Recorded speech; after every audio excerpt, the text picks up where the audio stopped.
Okay, I'm here with David Azizi from the law offices of David Azizi, and we're going to discuss something that happened over the July 4th holiday weekend that honestly has been a hot topic quite a bit lately, and that's roller coaster accidents. Over the July 4th weekend, there was a Six Flags roller coaster accident that hurt many in Los Angeles. So, David, I know Disneyland and Six Flags both have roller coasters, and they have to maintain them. If someone is injured in a roller coaster accident, what do you look for as a personal injury lawyer as to that it could be the fault of Disneyland or Six Flags?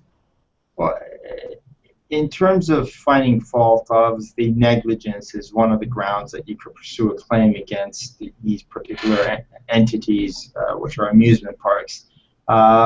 Roller coasters, interestingly, I believe there are some cases that have dealt with the question as to whether they're considered common carriers.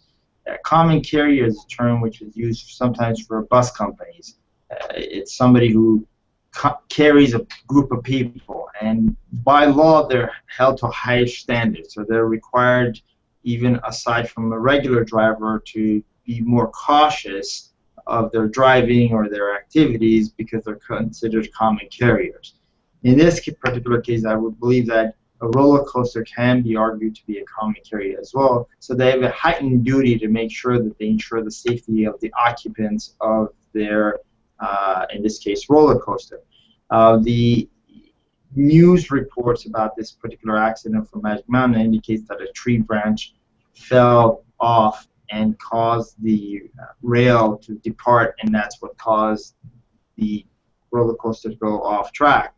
One of the things that it would be looked at into is as to why this tree branch fell. Sometimes they may argue that it was an act of God, that they had no notice or no knowledge that this tree branch would fall. Some may argue, well, if you have a tree branch, or if there's any potential for a tree branch to fall and cause this railing to come apart, then you, as a common carrier or owner of an amusement park, should account to cut off or prevent anything from potentially falling on those tracks and causing it to fall apart. So it's a back and forth argument, but in this particular case, I would think that this tree branch did not just fall on its own, that it might have been that there was enough evidence that had they inspected the area, or, because these are highly regulated, they need to make sure that it's safe. If they had done their job and inspected the area, they would have discovered that the tree branch is probably in a condition that's about to break off and fall down, and obviously it would land on the rails and cause it to come apart. So in that sense, you would argue that the amusement park, in this case Six Flags, was negligent not to account for this particular incident. Absolutely. And if you have been injured in a Disneyland or Six Flags or anywhere that has roller coasters, please feel free to contact the law offices of David Azizi. You will find the phone number above as well as below in the YouTube information. Thank you, David. All right, thank you.